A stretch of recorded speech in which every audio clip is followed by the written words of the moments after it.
Fun fact, see if you're quiet enough, like honestly right now, just open those earlobes. Do you hear that faint little noise in the background? That is the Celtic fans furiously typing as Morelos has broken Larsson's record. Glorious. No, I won't give in till I'm victorious. Hello everyone, this is CJ Novo 992 and today we are back with another brand new video. Today's video we again have to turn our attention away from a fantastic European night, jump off that hype train and get the focus back, ladies and gentlemen, because we're back to what matters most, and that is the SPFL. However, before me and thee go any further on with today's video, as always a shout out to this month's sponsor, OneFootball. They are absolute legends, they are helping the channel out, so if you want a wee bit extra Rangers content, the link for that will be down there in the description below, and it doesn't cost you a penny. However, with the games coming thick and fast and another one on its way tomorrow, let's get to the preview then, shall we? And as always, we're going to start off with the opposition, which just happens to be for the third time already, Hearts. And as we just mentioned, it is going to be the third time we've played Hearts so far this season, and when you go back and you compare the two previous meetings between Rangers and Hearts, it's a very, very mixed bag. I mean, the first time we played them was at Tynecastle. We got a 1-1 draw that saw us gave up being a couple of points clear at the top of the league to be in joint top with Celtic. Very, very disappointing evening where we never turned up, we never looked like the Rangers we've come to know under Steven Gerrard. However, the most recent meeting was a 3-0 win in the semi-final where we dominated pretty much from the first whistle to the last and never gave Hearts a sniff. However, it is worth mentioning that 3-0 win was under the leadership of interim manager Austin McPhee, and weirdly, going into this game of football, he has done quite a bit of talking regarding targeting an old win versus Rangers. Now again, it might just be lip service, but he says he is going to come out here and he's looking for a very positive results because he knows his days are numbered, right? He knows pretty much that he's not going to be the manager full-time at Hearts. This could and probably will be his last game in charge of Hearts, and he wants to go out on a high. And he continued during his little interview by referencing the fact that Hearts played against Celtic when they were on a great run of form. I think they were undefeated in the last 67 matches. Something absolutely mental, and no one gave Hearts a hope in hell of winning that game, but we all know what happened. It was a great day. Hearts absolutely pumped them 4-0, absolutely played them off the park, and he was in and around Hearts, around that team. He saw what it took for the team just to stick together, the mentality that was needed, and that is what he's challenging the players to have going into this game. He's seen it and he's been there and he's done it, and he's trying to channel that going into his last game versus Rangers. So I think it's fair to say that he's been pretty outspoken going into this game, but that's a sort of common theme with Hearts right now. There's a hell of a lot of talking going on because there's honestly still so much uncertainty regarding this entire Hearts team. If you go back to the very first preview, I was talking about this. It was all over the place. They were trying to get it fixed. Well, 5-6 weeks later, it's still going on. And if I'm honest with you, the entire preview from the Hearts side of things isn't really about this game of football. It's about the uncertainty. It's about the manager's situation. It's about these players who do have quality, but they're not getting the results. I mean this when I say this. The focus ahead of this game from the Hearts perspective seems to be absolutely all over the place. However, that could be a very, very dangerous thing because, like Austin's pretty much saying there, no one has given him a hope in hell and winning and pretty much getting anything by this game. If you look at the stats, you look at the statistics, it certainly doesn't seem like Hearts will go ahead, especially to Ibrox, and get anything from this game. But a team that's got nothing to lose is always a dangerous team to play. And speaking of the Hearts team, by the way, they are expecting one player back who should slot right into the starting 11 versus the Glasgow Rangers, and it's actually a former Rangers centre-half by the name of Craig Hockett. We all know, we all saw him last season. He was absolutely superb for Livingston and actually played pretty well against us as well. He's been missing for the last 7 weeks because of injury. However, by the man himself, he is insistent, he is ready to go and he's motivated to play against Rangers. And with the updates regarding the individual players, let's step back and look at this Hearts team as a whole then, shall we? And something I found very, very interesting that I honestly just want your opinion on is the fact that Hearts changed their formation every single game. There's no joke, there's no punchline coming here, ladies and gentlemen. They change every single game. I mean, you go back to the last time we played them, right? They played a 4-3-3. The game week versus St Mirren at home, they played a 3-4-3, winning 5-2, by the way, and everyone expected them to kick on now. The players were coming back, the formation was good, they were playing attacking football. But what did they follow that up with? Another change in formation. Versus Kilmarnock at Rugby Park, they changed from the 3-4-3 to the 4-1-3-2 and got absolutely spanked within the first 25 minutes. The game was dead and buried as they were beaten quite comfortably 3-0. It's absolutely crazy. I've never ever seen this before, but every game under Austin McPhee, he has changed the entire formation, and it's not because personnel are now available or anything like that. It's the same personnel, he's just flipping and moving them in all completely different roles from game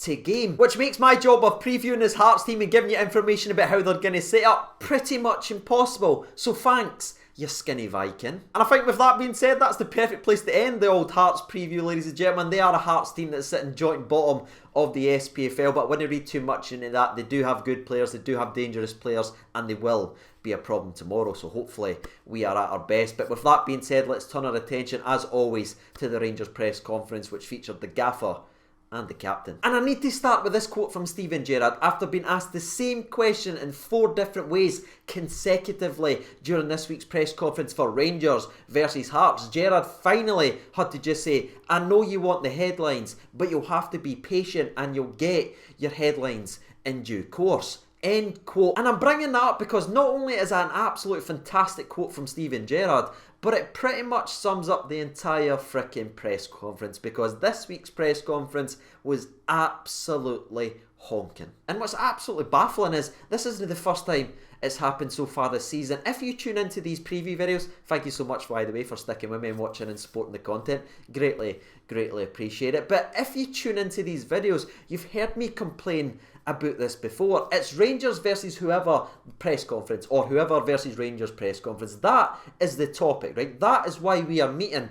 But they spend the majority, in fact the vast majority of the time, speaking about everything besides Rangers versus whoever. You're never finding out anything about the fixture tomorrow. It's completely wasted with utter garbage and drivel that they ask every single week. Morelos' temperament, Morelos' sale price, who's available for sale, the financial side of things, and Liverpool Football Club gets spoken about more than the opposition we're playing. Why? Like, I get it, he's an absolute Liverpool legend and he loves Liverpool to death, but he's the Rangers manager, and you're using this time to ask him about a club that doesn't impact your season at all. I want to know stuff about the opposition. I want to know about our team going into this game. Know what Liverpool's chances are in winning the league. The press in this country is absolutely putrid, lads, and 13 minutes and 47 seconds long ahead of Rangers versus Hearts. Do you know how many questions that was actually relevant to the topic and the reason why they were meeting? There was one in 13 minutes and 47 seconds, and it was, what do you think about the turmoil happening at Hearts? That was it. That's honestly not good enough, man. Something honestly needs to be done, lads. We want relevant Rangers news. No the same 3 questions asked every single week. And sorry for ranting, by the way, but I do take this very seriously. I know it seems like I'm having a laugh and all that all the time, but I always really try my best. I search everything. I try and get every bit of news that I can do, because I truly appreciate you guys taking time out of your day to watch, and it's really getting to me that I can't give you the content that you want, because it's been absolutely pissed against the wind by silly, pointless, repetitive questions every single week. So there's absolutely nothing relevant to the Rangers and Hearts game that I can bring to you guys. The media once again wasted Gerrard and Tavernier's time. I do apologise about that. However, we did get a wee bit of Rangers team news, so let's get into it. Now, just in case you missed the Feyenoord preview, because I know YouTube was playing up, so many YouTubers like Marley and all that was complaining about it, I didn't hit the notifications. You might have been wondering where Jermaine Defoe was. He actually picked up an injury on Wednesday, the day before the Feyenoord game, and he was kind of listed as a doubt for the game versus Hearts, and that's kind of where we still are right now, ladies and gentlemen. It's still listed as a doubt. Now, the way that Gerrard's talking, I'm not sure we'll see Jermaine Defoe. Hopefully I'm wrong, and hopefully we see him back playing football, because that's always a fantastic sub or option to be able to play. But that's kind of where we are, Jermaine Defoe. There's been no further updates. He is still listed as a doubt for the game. Good news, however, which I think a lot of people's going to be excited about, JJ is listed as 100% fit for the game tomorrow, and that fits with the original timeline Gerrard gave 10 days ago, saying within 10 days Jordan Jones will be 100%. Well, going into this game tomorrow, we may see JJ pull on the famous blue of the Glasgow Rangers again, whether that's starting or a substitute appearance. I'm pretty sure we'll see him as a sub tomorrow, but again, you never know with Steven Gerrard. He may just get the start. We are waiting for. And last but not least, regarding the team news, just to confirm, every other player has been listed as fully fit and eligible to play versus Hearts, apart from Jermaine Defoe, who we've already mentioned. So that's it, ladies and gentlemen, boys and girls. That is the